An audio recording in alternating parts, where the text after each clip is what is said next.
Why did Sukuna choose this moment to finally invoke his Enchain Binding Vow with Yuji? Let's talk about it, but spoilers beware. All right, first of all, shout out to Blue for asking me this, and thank you so much for the support, man. Y'all can pause to read the full details of the question, but essentially he wants to know, why did Sukuna choose that moment to switch with Megumi when he could have theoretically done it even earlier? So the short answer is, Sukuna chose that moment specifically because it offered the greatest chance of success of him taking over Megumi. But let's explore why that's the case. And this page right here does a great job of encapsulating it. So first and foremost, when Sukuna first met Megumi, he realized that he had the potential to be a vessel for him. Like he states here, he had the curse technique potential and tolerance to withstand me. Because you got to remember that only 1 in a million people can be a vessel for Sukuna, because otherwise you'll just die due to the toxicity of the finger.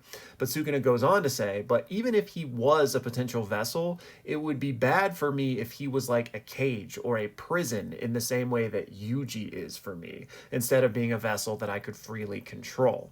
So at that point, I decided I could have made him eat a finger right then, but in order to gain control over him, I decided to instead regain my strength, wait until Yuji had eaten more fingers, and wait for the moment that his soul would break. Now, the first part of that I think is pretty self-explanatory. Sukuna just wanted more strength before he made his big move. So let's talk about the second part, about needing Megumi's soul to break. He needed that to be the case so that Megumi wouldn't be a prison for him the same way Yuji is. He needed to break down Megumi and have him at his lowest point so that he couldn't resist. He couldn't fight back against Sukuna taking control of him.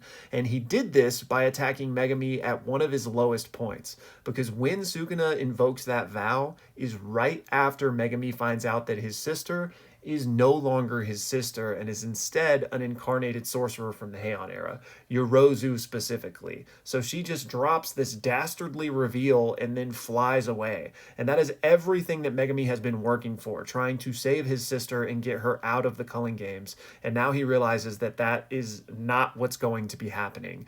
Also, not even to mention all of the trauma that Megumi and all of them have been through before this, with Gojo getting sealed, all of the craziness of Shibuya. Like, they cannot catch a W, and then Megumi finds out the main thing he's been fighting for has been, ripped away from him. So Sukuna decides to capitalize on that moment and strike when he's down. This is, of course, also why Sukuna would go on to kill Yorozu, aka Sumiki, while in Megumi's body to make Megumi sink further into despair and give him more control over the body. And then as far as your question relating to Kenjaku and how much Sukuna knew about the culling games, unfortunately we never got to find out the finer details of the binding vow these two had, but I would stand to reason that Sukuna probably knew about Kenjaku's plans, but probably didn't care about all of the minute details of them. He was just in it for his own ends and his own means. They were basically just using each other. So I hope that helped clears things up a little bit. And then I also wanted to give a huge shout out to Senji, who didn't ask a question or anything, but just showed some support, and thank you so much, man.